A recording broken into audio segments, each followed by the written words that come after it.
नमस्कार दोस्तों, स्वागत है आप सभी साथियों का एक स्मार्ट स्टडी पर। साथियों, आज यूपी पुलिस कांस्टेबल 2024 के लिए भारतीय संविधान के महत्वपूर्ण प्रश्न देखेंगे। Very important question Indian polity का यूपी पुलिस कांस्टेबल 2024 के लिए। पूरे 100 महत्वपूर्ण प्रश्न आपको आज इस क्लास में करवाएंगे और बहुत ही महत्वपूर्ण प्रश्न है ये। तो आपको ये क्वेश्चंस रट लेने हैं क्योंकि साथियों ये क्वेश्चंस आपके पेपर में आएंगे हूबहू। तो चलिए देखते हैं क्वेश्चन बिना देरी किए हुए। आप सभी से रिक्वेस्ट है क्लास को एक लाइक कर देना। क्लास अगर पसंद आए तो अपने सभी दोस्तों के साथ जरूर शेयर करिएगा। और साथियों, अगर आप में से कोई भी साथी ऐसे हैं जो आज पहली बार आए हैं तो चैनल सब्सक्राइब कर लीजिए और बेल आइकन ऑन कर लेना। देखिए पहला क्वेश्चन है, मंत्रिपरिषद किसके प्रसाद पर्यत कार्य करती है? यानी मंत्रिपरिषद जो होते हैं वो किसके प्रसाद पर्यत कार्य करते हैं? तो ध्यान से देखिए, यहाँ आपका करेक्ट आंसर हो जाएगा लोकसभा के। राइट आंसर होगा option number B, Lok Sabha. Next question देखिए, भारत के संविधान की प्रस्तावना में प्रतिष्ठित आती है। देखिए प्रतिष्ठापित स्वतंत्रता, समानता और भाईचारे के आदर्शों की प्रेरणा कहाँ से मिली थी? वेरी इंपॉर्टेंट क्वेश्चन है ये भी। तो देखिए, भारत के संविधान की प्रस्तावना में प्रतिष्ठापित स्वतंत्रता, समानता और भाईचारे के आदर्शों की प्रेरणा ये कहाँ से मिली थी? तो राइट आंसर होगा ऑप्शन नंबर ए, फ्रांस की क्रांति से। नेक्स्ट क्वेश्चन है, सर्वोच्च न्यायालय के न्यायाधीश के विरुद्ध महाभियोग का प्रस्ताव पारित हो जाने पर पदच्युति का आदेश कौन जारी करता है? यानी सर्वोच्च न्यायालय के जो मुख्य न्यायाधीश होते हैं उनके विरुद्ध जब महाभियोग का प्रस्ताव पारित हो जाए, ठीक है, तो फिर उनको पद से हटाने का आदेश जो है ये कौन जारी करता है? तो याद रखिएगा, बहुत ही अच्छा क्वेश्चन है। करेक्ट आएगा ऑप्शन नंबर बी, राष्ट्रपति। नेक्स्ट क्वेश्चन देखिए, अगला क्वेश्चन है, निम्नलिखित में से वह संवैधानिक दस्तावेज कौन सा है जिसका भारतीय संविधान तैयार करने में गहरा प्रभाव पड़ा था? Very important question. तो ध्यान से देखना, वह संवैधानिक दस्तावेज कौन सा है जिसका भारतीय संविधान तैयार करने में गहरा प्रभाव पड़ा था? तो ऑप्शन नंबर ए करेक्ट होगा साथियों, भारत सरकार अधिनियम 1935। आगे देखिए, भारतीय संविधान का कौन सा अनुच्छेद व्यक्ति के विदेश यात्रा के अधिकार को संरक्षण प्रदान करता है? देखिए आपको बता दें, क्लास जो है ना साथियों बिल्कुल आपको सुपर फास्ट करवा रहे हैं, ठीक है, बिल्कुल सुपर फास्ट, बहुत ही कम समय में पूरे क्लास जो है आपको कंप्लीट करवा देंगे। तो ध्यान से देखिए, भारतीय संविधान का कौन सा अनुच्छेद व्यक्ति के विदेश यात्रा के अधिकार को संरक्षण प्रदान करता है? तो याद रखना अनुच्छेद 21, ऑप्शन नंबर सी आपका यहाँ करेक्ट आंसर हो जाएगा। आगे देखिए, राष्ट्रपति पर महाभियोग की प्रक्रिया किस देश के संविधान से ली गई है? देखिए, राष्ट्रपति पर महाभियोग संविधान के अनुच्छेद 61 के तहत लगता है, जो कि किस देश के संविधान से लिया गया है? तो याद रखना अमेरिका के संविधान से। तो राइट आंसर आएगा ऑप्शन नंबर ए, अमेरिका। आगे देखिए, अब तक किस राज्य में सर्वाधिक लंबी अवधि तक राष्ट्रपति शासन लागू रहा? तो इनमें से कौन सा राज्य है जिस पर सबसे अधिक या सबसे लंबी अवधि तक जो है ना अब तक राष्ट्रपति शासन लागू रह चुका है? तो करेक्ट आंसर हो जाएगा, याद रखिएगा, पंजाब में। और साथियों, पंजाब भारत का वह राज्य है जिस पर सबसे पहले राष्ट्रपति शासन लागू हुआ था 1952 में। यह भी याद रखना, ठीक है। सबसे पहले भारत के किस राज्य में राष्ट्रपति शासन लागू हुआ था? तो पंजाब में। और साथियों, भारत के जो राष्ट्रपति हैं राज्यों में राष्ट्रपति शासन की घोषणा अनुच्छेद कितने के अंतर्गत करते हैं? तो याद रखना अनुच्छेद 356 के अंतर्गत। आगे देखिए, नेक्स्ट है, पंचायती राज प्रथम प्रवर्तित किया गया कहाँ? तो ध्यान से देखिए, पंचायती राज जो है सर्वप्रथम कहाँ पर शुरू किया गया था? तो राजस्थान राज्य में, राजस्थान राज्य के नागौर जिले से। राइट आएगा ऑप्शन नंबर डी। अगला क्वेश्चन है, गांधीवादी समाजवाद किस राजनीतिक दल का वैचारिक नारा है? काफी अच्छा क्वेश्चन है, ध्यान से देखिए, गांधीवादी समाजवाद ये किस राजनीतिक दल का वैचारिक नारा है? तो करेक्ट आएगा भाजपा का। याद रखिए, भाजपा। आगे नेक्स्ट क्वेश्चन देखिए, संविधान के 56वें, 55वें, 53वें एवं 36वें संशोधन द्वारा क्रमशः क्या हुआ? तो ध्यान से देखिएगा, बहुत ही अच्छा ये भी क्वेश्चन है साथियों। तो देखिए, 56वें संविधान के 56वें संशोधन के अंतर्गत गोवा को भारत का राज्य बनाया गया, 55 के अंतर्गत अरुणाचल प्रदेश को, ठीक है, और देखिएगा 36 के अंतर्गत मिजोरम तथा सिक्किम को जो है ना भारत का राज्य बनाया गया था। तो यहाँ पर राइट आंसर होगा ऑप्शन नंबर सी। आगे देखिए, कोई व्यक्ति भारत का राष्ट्रपति अधिकतम कितनी बार रह सकता है? काफी अच्छा क्वेश्चन है। तो कोई व्यक्ति भारत का राष्ट्रपति अधिकतम कितनी बार रह सकता है? तो याद रखना कोई भी सीमा नहीं है, कई बार बन सकते हैं। तो ऑप्शन नंबर डी करेक्ट हो जाएगा। आगे देखिए, पहले आम चुनाव में लोकसभा में कितने सदस्य थे? काफ़ी अच्छा क्वेश्चन है साथियों। तो देखिए पहले आम चुनाव में लोकसभा में कितने सदस्य थे, तो 489, याद रखना 489, 489, ऑप्शन नंबर सी राइट है। आगे देखिए नेक्स्ट है, देखिए इनमें से कौन से मामले भारत के सुप्रीम कोर्ट में अपील की जा सकती है। तो देखिए इनमें से किस प्रकार का मामला है जो कि भारत के सुप्रीम कोर्ट में अपील की जा सकती है, तो राइट आएगा ऑप्शन नंबर सी, नागरिक, आपराधिक और संवैधानिक मामले। इन तीनों प्रकार के मामले जो हैं भारत के सुप्रीम कोर्ट में अपील की जा सकती है। साथियों बता दें आज जो क्वेश्चंस आपको करवा रहे हैं वो पॉलिटी के हार्ड क्वेश्चन है, ठीक है, बिल्कुल हार्ड क्वेश्चन जो है आपको करवा रहे हैं। अगला क्वेश्चन है, नए राज्य के गठन अथवा सीमा में परिवर्तन करने का अधिकार किसको है।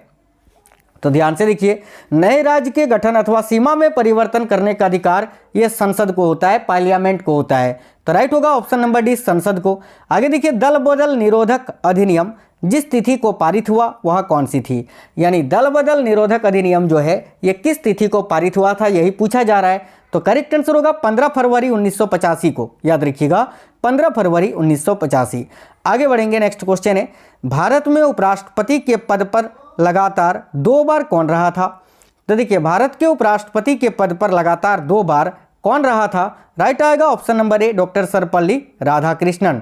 अगला है, संविधान सभा में उद्देश्य प्रस्ताव किसने प्रस्तुत किया था। तो साथियों देखिएगा संविधान सभा में उद्देश्य प्रस्ताव को ये किसने प्रस्तुत किया था, तो option number C right answer होगा, पंडित जवाहरलाल नेहरू जी ने। अगला क्वेश्चन है, राज्यपाल की स्वस्थ भूमिका क्या है। तो देखिए राज्यपाल की स्वस्थ भूमिका क्या होती है, तो यहाँ आपका करेक्ट होगा, केंद्र एवं राज्य के मध्य की कड़ी होती है ना राज्यपाल। तो याद रखना ऑप्शन नंबर बी यहाँ आपका करेक्ट आंसर हो जाएगा, ठीक है।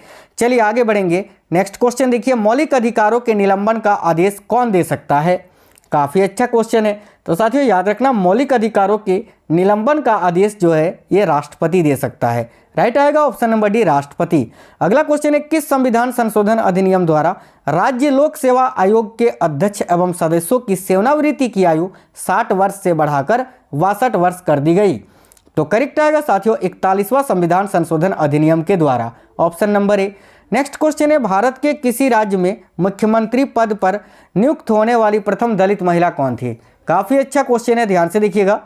तो भाई याद रखिएगा भारत के किसी राज्य में मुख्यमंत्री पद पर नियुक्त होने वाली प्रथम दलित महिला कौन थी, तो सुश्री मायावती। करेक्ट आएगा ऑप्शन नंबर बी, जो कि उत्तर प्रदेश राज्य की बनी थी। अगला है, किस एकमात्र उपराष्ट्रपति की मृत्यु पद पर आसीन रहते हुए हुई। यानी किस एकमात्र उपराष्ट्रपति की मृत्यु जो है उपराष्ट्रपति पद पर रहते हुए ही हुई थी। तो देखिए करेक्ट होगा कृष्णकांत की, ऑप्शन नंबर डी, कृष्णकांत। आगे देखिए, उड़ीसा राज्य का उच्च न्यायालय कहाँ पर अवस्थित है। तो साथियों याद रखिएगा उड़ीसा राज्य का जो उच्च न्यायालय है ना वो साथियों कटक में स्थित है, राइट आएगा ऑप्शन नंबर बी, कटक। अगला है, स्वतंत्र भारत के प्रथम वित्त मंत्री कौन थे। काफ़ी अच्छा क्वेश्चन है। तो याद रखना स्वतंत्र भारत के प्रथम वित्त मंत्री कौन थे, तो डॉक्टर जॉन मथाई। करेक्ट आएगा ऑप्शन नंबर ए, याद रखिएगा डॉक्टर जॉन मथाई। आगे देखिए, संविधान सभा का पहला सत्र कब हुआ था। तो साथियों देखिए ध्यान से, बहुत ही अच्छा क्वेश्चन है। संविधान सभा का पहला सत्र कब हुआ था, तो 9 दिसंबर 1946 को। जिसकी अध्यक्षता किसने की थी, तो डॉक्टर सच्चिदानंद सिन्हा जी ने। अगला क्वेश्चन है, राज्यों में मनी बिल प्रस्तुत किया जा सकता है किस सदन में। तो देखिएगा साथियों ध्यान से, राज्यों में मनी बिल प्रस्तुत किया जा सकता है केवल विधानसभा में, राइट आएगा ऑप्शन नंबर सी, केवल विधानसभा, याद रखना। आगे देखिए, किसी विधि के प्रश्न पर सर्वोच्च न्यायालय से परामर्श लेने का अधिकार किसको है। तो भाई याद रखिएगा, किसी विधि के प्रश्न पर सर्वोच्च न्यायालय से परामर्श लेने का जो अधिकार है वो राष्ट्रपति को होता है। तो राइट आएगा ऑप्शन नंबर बी, राष्ट्रपति। आगे देखिए, निम्नलिखित में से कौन सा भारत में प्रशासन पर विधायी नियंत्रण का एक साधन नहीं है। तो देखिए निम्नलिखित में से कौन सा भारत में प्रशासन पर विधायी नियंत्रण का एक साधन नहीं है। तो देखिए सदर का विघटन आपका करेक्ट आएगा, सदर का विघटन करेक्ट आंसर होगा।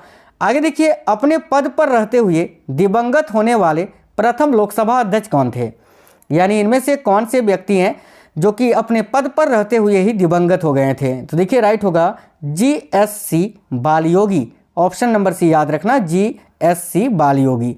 नेक्स्ट है, पंचायती राज के कार्य क्षेत्र में नहीं आता है। यानी इनमें से क्या पंचायती राज के कार्य क्षेत्र में नहीं आता है। तो देखिए पंचायती राज के कार्य क्षेत्र में ग्रामीण सड़कें, ग्राम उद्योग, कृषि उत्पादन, ये तीनों आता है। माध्यमिक शिक्षा नहीं आता है। माध्यमिक शिक्षा जो है ये साथियों राज्य, देखिए राज्य सरकार के कार्यक्षेत्र में आता है।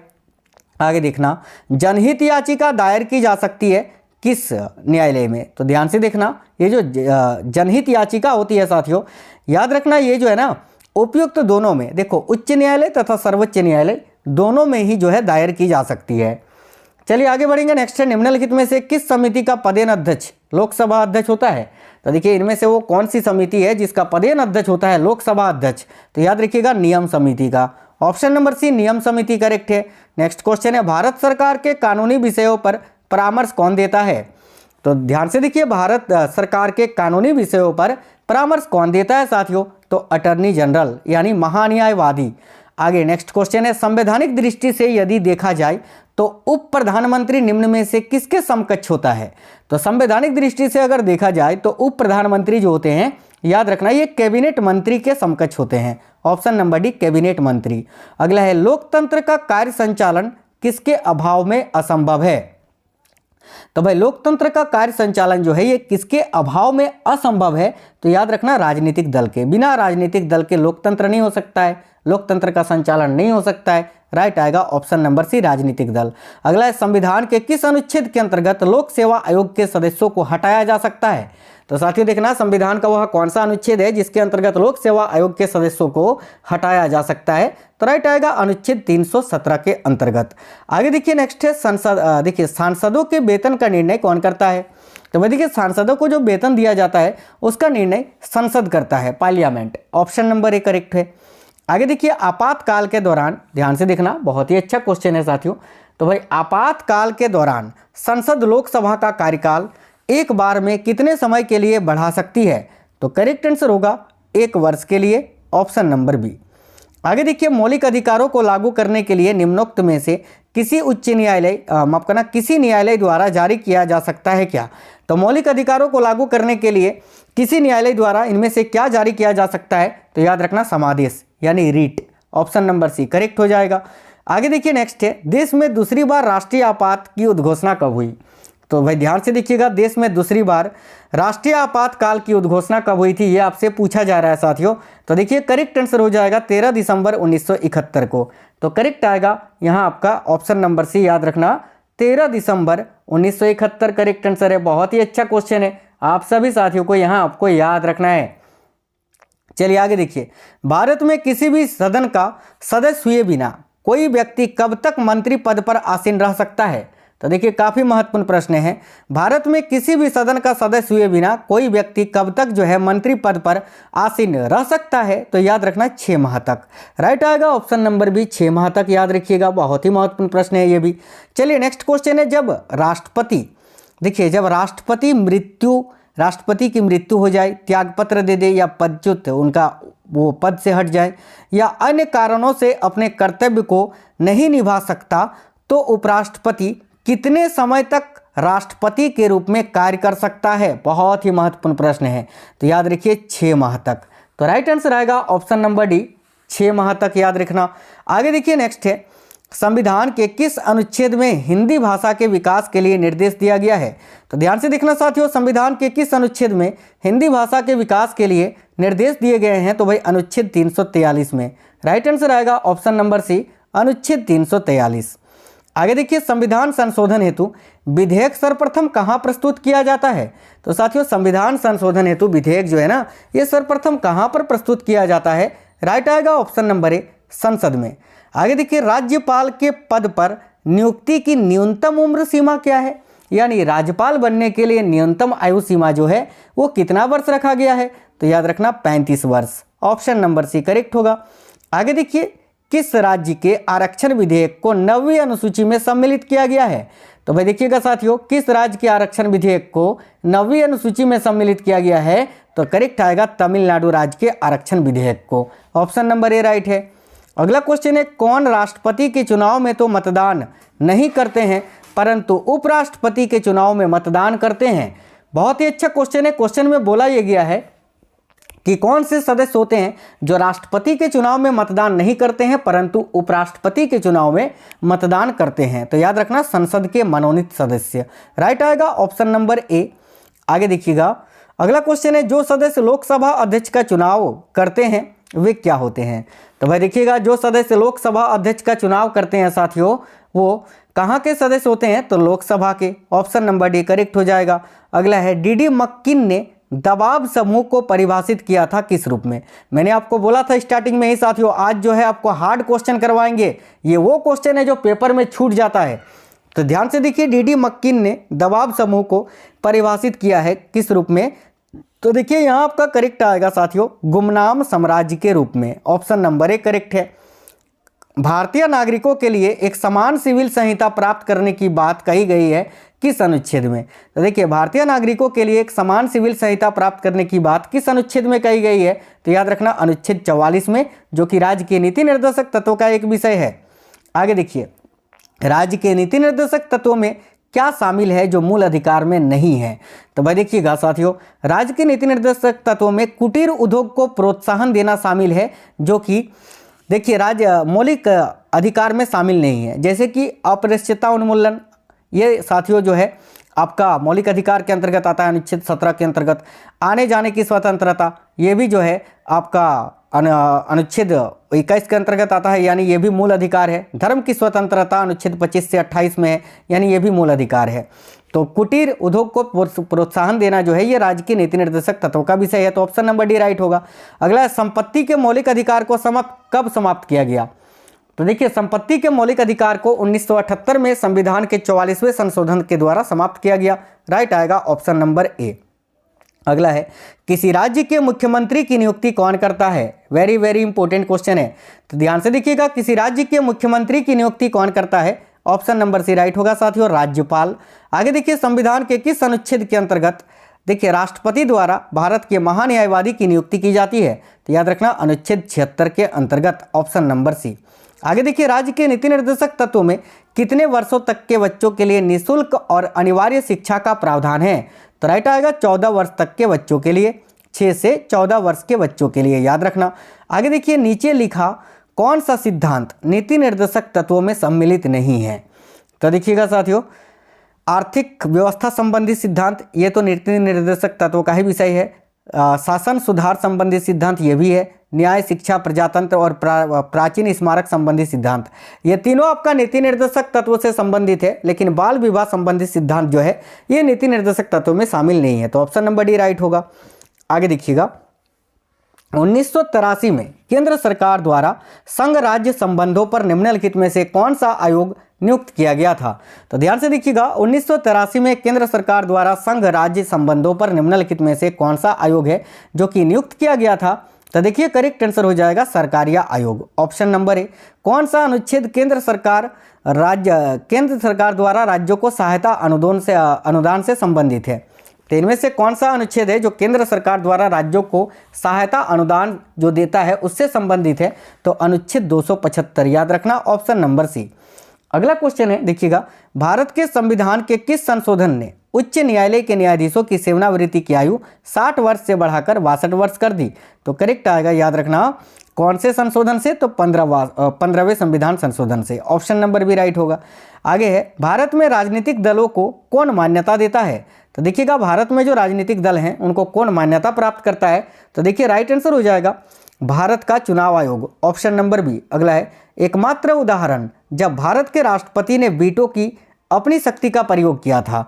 तो याद रखिए, भारत के राष्ट्रपति ने अपनी वीटो की शक्ति का एकमात्र प्रयोग कब किया था? तो करेक्ट आएगा ऑप्शन नंबर बी। देखिएगा, PEPSU विनियोग बिल में। करेक्ट आएगा ऑप्शन नंबर बी।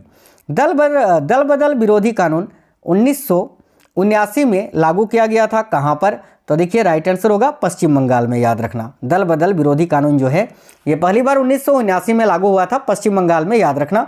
आगे देखिए, निम्नलिखित में से कौन सी राज्य का मुख्यमंत्री बने बिना भारत का प्रधानमंत्री बना? यानी इनमें से कौन है जो किसी भी राज्य के मुख्यमंत्री बने बिना ही डायरेक्ट भारत का प्रधानमंत्री बना था? तो राइट आएगा चंद्रशेखर। Option number D. आगे देखिए, दिनेश गोस्वामी समिति का संबंध किससे था? तो साथियों देखना, दिनेश गोस्वामी समिति का संबंध था चुनाव सुधार से। चुनाव सुधार यहाँ आपका राइट आंसर हो जाएगा, ऑप्शन नंबर बी, याद रखना। आगे देखिए, कौन सा अनुच्छेद पंचायती राज संस्थाओं द्वारा किए जाने वाले 29 कार्यों की सूची देता है? तो इनमें से कौन सा अनुच्छेद है जो पंचायती राज संस्थाओं द्वारा किए जाने वाले 29 कार्यों की सूची देता है? तो देखना अनुच्छेद 243 का जी, याद रखना, ऑप्शन नंबर डी। आगे देखिएगा, नेक्स्ट क्वेश्चन है भारत के संपरीक्षा एवं लेखा प्रणालियों का प्रधान कौन होता है। तो वह देखिएगा भारत के संपरीक्षा एवं लेखा प्रणालियों का प्रधान कौन होता है, तो भारत का नियंत्रक एवं महालेखा परीक्षक, जिनकी नियुक्ति भारत के राष्ट्रपति करते हैं और इसका प्रावधान संविधान के अनुच्छेद 148 में किया गया है, याद रखना। आगे देखिए नेक्स्ट है लोकसभा को उसके कार्यकाल की समाप्ति के पूर्व भी भंग किया जा सकता है, किस प्रकार से, तो याद रखना लोकसभा को उसके कार्यकाल की समाप्ति के पूर्व भी भंग किया जा सकता है भारत के राष्ट्रपति के द्वारा मंत्री परिषद की सलाह पर। राइट आएगा ऑप्शन नंबर सी।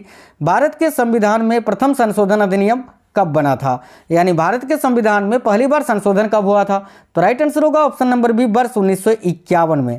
आगे देखिएगा प्रधानमंत्री की नियुक्ति राष्ट्रपति करता है, यह किस अनुच्छेद में वर्णित है, तो साथियों प्रधानमंत्री की नियुक्ति राष्ट्रपति करता है, इसका प्रावधान संविधान के अनुच्छेद 75 में किया गया है, तो ऑप्शन नंबर सी करेक्ट होगा आर्टिकल 75। अविश्वास प्रस्ताव किस सदन में लाया जाता है, तो ध्यान से देखिए अविश्वास प्रस्ताव जो है ये किस सदन में लाया जाता है, राइट आएगा ऑप्शन नंबर ए लोकसभा में। याद रखना है सभी को, लोकसभा करेक्ट आंसर हो जाएगा। चलिए साथियों आगे देखिए निम्नलिखित में से किस संघ शासित क्षेत्र के प्रशासक को प्रशासक कहा जाता है, प्रशासन को, है ना, प्रशासन को प्रशासक कहा जाता है, तो देखिए राइट आंसर हो जाएगा ऑप्शन नंबर ए लक्षद्वीप के। नेक्स्ट क्वेश्चन है राज्यसभा के लिए नामित प्रथम फिल्म अभिनेत्री कौन थी, तो देखिएगा राज्यसभा के लिए नामित होने वाली प्रथम फिल्म अभिनेत्री थी Nargis Dutt, option number A right है।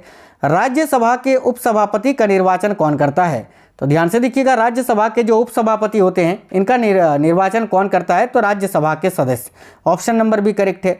किसी विधि के प्रश्न पर सर्वोच्च न्यायालय से परामर्श लेने का अधिकार किसको है, तो भाई याद रखना किसी विधि के प्रश्न पर सर्वोच्च न्यायालय से परामर्श लेने का अधिकार जो है ये भारत के राष्ट्रपति को होता है साथियों, ऑप्शन नंबर भी राइट है। मौलिक अधिकारों के अंतर्गत कौन सा अनुच्छेद है जो कि बच्चों के शोषण से संबंधित है, तो देखिए करेक्ट आएगा ऑप्शन नंबर डी अनुच्छेद 24। याद रखना अनुच्छेद 24 में यह बताया गया है कि 14 वर्ष से कम आयु के बच्चे काम पर नहीं जा सकते हैं। नेक्स्ट क्वेश्चन है भारत के राष्ट्रपति की आपातकालीन शक्तियां निम्नलिखित में से किस देश की देन है, तो देखिए करेक्ट आएगा जर्मनी के बीमर संविधान की, ऑप्शन नंबर सी। राष्ट्रपति के चुनाव में विवाद होने पर किसकी सलाह ली जाती है, तो देखिए राष्ट्रपति के चुनाव में अगर कोई भी विवाद होता है तो उस वक्त किसकी सलाह ली जाती है, याद रखना सर्वोच्च न्यायालय की, ऑप्शन नंबर सी। अगला है लोकसभा में अनुसूचित जाति एवं जनजातियों के लिए सीटों का आरक्षण संविधान के किस अनुच्छेद में उपबंधित है, तो साथियों याद रखना लोकसभा में अनुसूचित जाति एवं जनजातियों के लिए सीटों का आरक्षण संविधान के किस अनुच्छेद में उपबंधित है, तो अनुच्छेद 330 में, ऑप्शन नंबर सी राइट होगा। अगला है अंडमान एवं निकोबार द्वीप समूह किस उच्च न्यायालय के क्षेत्राधिकार में आते हैं, तो करेक्ट आएगा साथियों कोलकाता उच्च न्यायालय के क्षेत्राधिकार में। अगला है विधान परिषद की एक वर्ष में कम से कम कितनी बैठकें होना अनिवार्य हैं, तो देखिए विधान परिषद की एक वर्ष में कम से कम याद रखना सभी 2 बैठकें, है ना, 2 बैठकें होना अनिवार्य हैं, तो ऑप्शन नंबर बी करेक्ट होगा 2 बैठकें। नेक्स्ट है किसकी अनुमति के बिना राज्य की विधानसभा में देखिए कोई धन विधेयक पेश नहीं किया जा सकता, तो साथियों याद रखना करेक्ट आएगा राज्यपाल की अनुमति के बिना, ऑप्शन नंबर ए। आगे देखिए 2 अवधि के लिए भारत के राष्ट्रपति कौन थे, तो देखिए 2 अवधि के लिए भारत के राष्ट्रपति इनमें से कौन थे, तो यहाँ आपका करेक्ट हो जाएगा doctor Rajendra Prasad, option number B. आगे बढ़ेंगे नेक्स्ट क्वेश्चन है संसदीय शासन प्रणाली सर्वप्रथम किस देश में विकसित हुई थी, तो साथियों देखना संसदीय शासन प्रणाली जो है यह सर्वप्रथम किस देश में विकसित हुई थी, ऑप्शन नंबर ए करेक्ट आएगा ब्रिटेन में। आगे देखिए कितने वर्षों तक लगातार बाहर रहने पर नागरिकता समाप्त हो जाती है, तो देखिए करेक्ट आएगा ऑप्शन नंबर सी 7 वर्षों तक। नेक्स्ट है राष्ट्रपति पद के उम्मीदवार के लिए अधिकतम आयु कितनी होनी चाहिए, तो याद रखना ऑप्शन नंबर डी कोई भी आयु सीमा नहीं है, अधिकतम कोई भी आयु सीमा नहीं है, न्यूनतम आयु 35 वर्ष होनी चाहिए, याद रखना। आगे देखिए निम्नलिखित में से कौन सी भाषा संविधान की 8वीं अनुसूची में नहीं है, तो देखिए संविधान की 8वीं अनुसूची में उर्दू भी है, नेपाली भी है, कोंकणी भी है, भोजपुरी नहीं है, ऑप्शन नंबर डी राइट होगा भोजपुरी। अगला है राष्ट्रपति संविधान के किस अनुच्छेद के अंतर्गत लोकसभा को भंग कर सकता है, तो भाई देखना राष्ट्रपति संविधान के किस अनुच्छेद के अंतर्गत लोकसभा को भंग कर सकता है, ऑप्शन नंबर ए राइट होगा अनुच्छेद 85 के तहत। अगला है संविधान सभा में सभी निर्णय किस आधार पर लिए गए थे, तो साथियों देखना संविधान सभा में सभी निर्णय जो हैं ये सहमति और समायोजन से लिए गए थे, राइट आएगा ऑप्शन नंबर डी। अगला क्वेश्चन है संघ लोक सेवा आयोग के सदस्यों की नियुक्ति कौन करता है, तो साथियों देखना संघ लोक सेवा आयोग के जो सदस्य होते हैं उनकी नियुक्ति कौन करता है, तो भाई भारत के राष्ट्रपति, ऑप्शन नंबर भी राइट है। अगला है दादर एवं नागर हवेली किस उच्च न्यायालय के क्षेत्राधिकार में आता है, तो देखना दादर एवं नगर हवेली जो है ये बंबई उच्च न्यायालय के क्षेत्राधिकार में आता है साथियों, याद रखना बंबई। तो करेक्ट आएगा ऑप्शन नंबर सी। आगे देखिए प्राक्कलन समिति में कितने सदस्य होते हैं? तो देखिए प्राक्कलन समिति में अध्यक्ष को मिलाकर कुल जो है 30 सदस्य होते हैं। ऑप्शन नंबर सी 30 करेक्ट होगा। आगे देखिए 1938 में किस व्यक्ति ने वयस्क मताधिकार के आधार पर संविधान सभा के गठन की मांग की थी? तो राइट आएगा option number B, Pandit Jawaharlal Nehru के, है ना। आगे देखिए भाषाई आधार पर राज्यों का पुनर्गठन कब किया गया था? तो याद रखना भाषाई आधार पर राज्यों का पुनर्गठन जो है, माफी चाहते हैं, देखिए 1956 में किया गया था साथियों। और भाषाई आधार पर पुनर्गठित होने वाला पहला राज्य था आंध्र प्रदेश, ये भी याद रखना। भारत के अटॉर्नी जनरल यानी महान्यायवादी की नियुक्ति कौन करता है? देखिएगा करेक्ट आएगा ऑप्शन नंबर सी, भारत के राष्ट्रपति। और भारत के जो महान्यायवादी हैं अटॉर्नी जनरल, इनके पद का उल्लेख संविधान के अनुच्छेद याद रखना 76 में किया गया है, 76 में। आगे देखिए राष्ट्रपति लोकसभा में आंग्ल भारतीय समुदाय के कितने व्यक्तियों को प्रतिनिधित्व न होने की स्थिति में मनोनीत कर सकता था? इसको अभी हटा दिया गया है, याद रखना 2 सदस्यों को, लेकिन अभी इसको हटा दिया गया है। आगे देखिए भारतीय संविधान में कुल कितनी अनुसूचियां हैं? तो याद रखना भारतीय संविधान में अभी 12 अनुसूचियां हैं, ऑप्शन नंबर डी। आगे देखिए राज्य के शासन का वास्तविक अध्यक्ष कौन होता है? तो साथियों याद रखना ऑप्शन नंबर बी करेक्ट होगा, मुख्यमंत्री। नेक्स्ट है किस वर्ष से भूतपूर्व संसद सदस्यों के लिए पेंशन की व्यवस्था लागू की गई थी? तो देखिए राइट होगा 1976 ईस्वी में, ऑप्शन नंबर सी। किस संवैधानिक संशोधन द्वारा नगर पालिका विधेयक पारित हुआ? तो देखना काफी अच्छा क्वेश्चन है ये। क्वेश्चन में बोला यह गया है कि किस संवैधानिक संशोधन द्वारा नगर पालिका विधेयक पारित हुआ था? तो साथियों यहाँ आपका करेक्ट हो जाएगा ऑप्शन नंबर डी, 74वें संविधान संशोधन के द्वारा। आगे बढ़ेंगे, नेक्स्ट क्वेश्चन ये रहा। देखिए भारतीय संविधान का आप किस प्रकार से वर्णन करेंगे, ये पूछा जा रहा है। तो याद रखना भारतीय संविधान जो है ये देखिए विश्व के विस्तृत संविधानों में से एक है, तो ऑप्शन नंबर सी करेक्ट आएगा। चलिए तो साथियों आज का क्लास यहीं पर एंड करेंगे। यूपी पुलिस कांस्टेबल एग्जाम के लिए मैंने बहुत ही महत्वपूर्ण भारतीय संविधान यानी पॉलिटी का क्लास आपको करवाया आज। तो आपको क्लास कैसे लगे हैं कमेंट बॉक्स में कमेंट करके जरूर बताइए। अगर साथियों क्लास पसंद आया है तो एक लाइक कर देना और अपने सभी मित्रों दोस्तों तक जरूर शेयर करना। चलिए तो मिलेंगे आपसे अगले क्लास में, नेक्स्ट वीडियो में। तब तक आप बिल्कुल स्वस्थ रहें साथियों, बिल्कुल। तो मिलते हैं नेक्स्ट वीडियो में, तब तक के लिए जय हिंद सभी साथियों को, वंदे मातरम।